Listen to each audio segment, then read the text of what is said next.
Patty will point to that point that up until that substitution, God, that front three, Pat, that was really, really difficult, right? To watch, to have to stomach it. And it's not been for the first time, Pat. This has been a recent, definitely in the last couple of weeks. Like Jason said, I agree with everything he said. It's been horrible watching Spurs over the last couple of games. And I'm almost at that point where I'm like, just end the season. Obviously, we still got something to play for. We want to finish fifth, at least.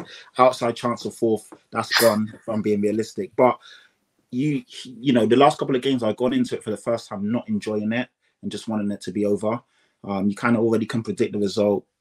Chelsea away, Liverpool away, 2 games where we absolutely always struggle, no matter what form we're in and no matter how good the team is. So with the form that we were in at the moment going there, you never know, you could get a lucky result. But realistically, we kind of already knew it was not going to be a result we wanted.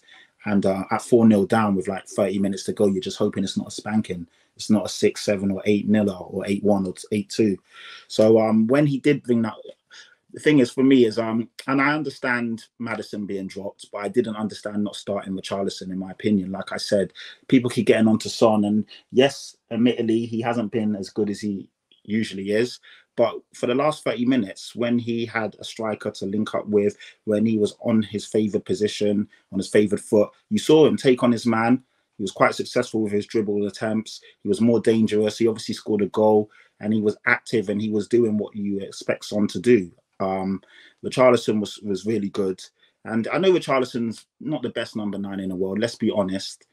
We could definitely improve on that, but he definitely allows us to basically look more dangerous, actually have a focal point, someone that we can ping the ball to, not always tiki-taka through the middle, going down the wings, whipping in the cross, and it's not working. He just go direct, get the defenders thinking about him, and then even if the ball doesn't stick, you have people running off him, and that can cause problems. And then Maddison, again, obviously he's a very technically gifted player. We just looked more in control when he was on the pitch, and he tried to make things happen. And when Lo Celso came on as well, had a bit more control, because we're a team that's going to have a lot of the ball, but I need to see more technicians. And I'm not sure how Andrew's going to tweak things, because obviously you can only have 11 on the pitch at the same time. But at the moment, we're just losing control, and there's no real quality where it needs to be. I saw comments when the lineup was announced saying that with no number 10, we're essentially going back to Conte ball, and obviously Jose ball. This section of the show, a little bit just in relation to Heung-min Son, because many feel we don't have that discussion enough in regards to his form. Now, look, he scored today after a lengthy VR check. It means his record versus the Big Six is 25 goals and 8 assists. Jason, do you feel for you? And look, you're a big Sonny fan, right? And you feel the presence and what he brings to the team. Look, I don't need to tell people that, you know, everyone knows that you have got a close affiliation to obviously Thai, and in regards to how big he's in Asia in general. Can you understand the notion that with Sonny, any criticism for the way he's playing at the moment, is that fair in your opinion? I think there's a certain amount of criticism is fair, but like Patrick says, he's not a number 9.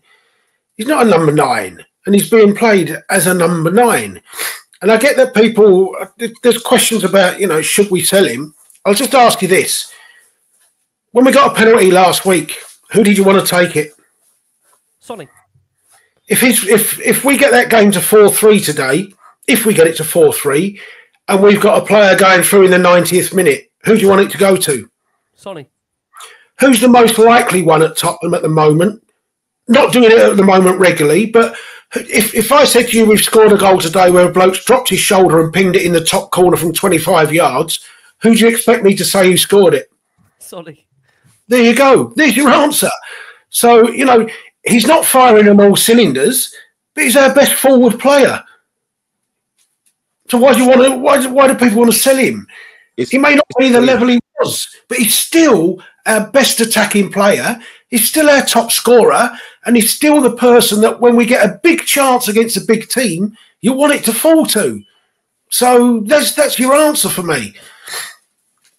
And Ricky, just he's still one of the best players in the league. I know, like Jason said, he's not been on it. Or our eyes will tell us that he's not been his scintillating best. But that's hard when you're played out of position. But this guy still got 17 goals and 9 assists. Also, when your team is playing so badly. I know, yeah. Like, 9 times out of 10, you said this before, Pat. 9 times out of 10, when Sonny's receiving the ball at the moment, he's standing still, double marked. Yeah. Like, what do you want him to do? He's not Harry Potter. He's not going to pull out a wand and, you know, say something in Latin and they all disappear. Yeah, there's no runners off him. He's the fulcrum, the central point of a front three that's misfiring entirely in front of a midfield that's completely disjointed and all out of ideas. There's no creativity. Whenever Liverpool receive the ball, whenever Arsenal receive the ball wide, they're moving forward. Whenever he receives the ball, whether he's out wide or whether he's in the middle, he's standing still and double marked. Yeah. I think as well with Sonny, we can attract developing players like Brennan Johnson and players like that. And I like Johnson. Long term, I like Johnson. But who will we go and get that is better than Son? They won't. They won't. We know they won't. We know they won't. Will we go and get a player 28, 29 that is at the very top of his game and has the reputation that Son does? Or will we have to go and get another developing player like Newcastle with Gordon and Harvey Barnes, like us with Brennan Johnson, like, you know, that type? Chase, the last genuine top-class striker Spurs signed, and you don't need to tell you this, we did the show. Jurgen Klinsmann. Jurgen Klinsmann. 30 years ago now. Their history shows you Spurs won't. Gareth Bale, but he was a developing player. We got Modric, but he was a developing player.